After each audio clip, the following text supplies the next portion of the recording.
Баршаңызға сәлем, сіздермен бүгін жасалу жолы өте оңай әрі дәмді болып шығатын красный бархат капкейкінің рецептімен бөлісетін боламын. Видеоның соңына дейін қарап тіркелуді ұмытпаңыз. Алдымен 2 жұмыртқаға қантымызды салып миксерлеп аламыз. Аппақ болғанша миксерлейміз. Кейін үстіне шым-шым тұз салып, массамыз 2 есе үлкейгенше тағы да миксерлейміз. Міне видеода көріп тұрғандарыңыздай осындай аппақ болып қою болады. Кейін үстіне жылы сүтімізді құйып, оның үстіне ұн, разрыхитель салып бір миксерлейміз.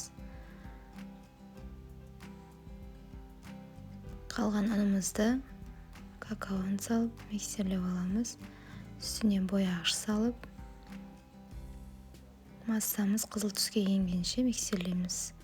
Ең соңында ерітілген сары майымызды құйып, азғантай миксерлеп аламыз. Осындай қою масса шығады. Сіздерде видеода көріп тұрғандарыңыздай әрқайсысының ішіне осылай 2 ас қасықтан салып шығамыз. Кейін 180 градуста қызып тұрған пеште 20 минут пісіріп аламыз.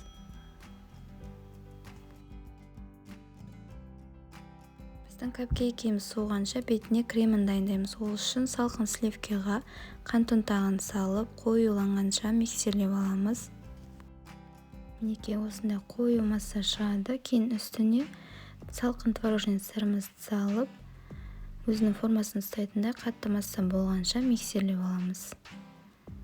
Міндетті түрде сіздің сливкеңіз бен творожный сырыңыз салқын болуы қажет, сонда өз формасын ұстап тұрады.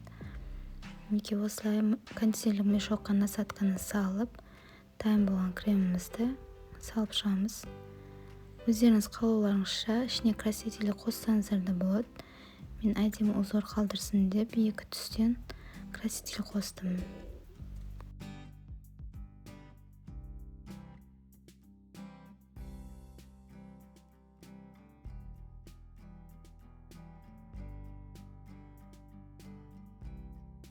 Біздің капкейкіміз міндетті түрде суыған болу қажет, сонда кремі өзінің формасын ұстап тұрады. Видеода көргендеріңізде жасалу жолы өте оңай. Міндетті түрде жасап көруге кеңес беремін. Ас болсын.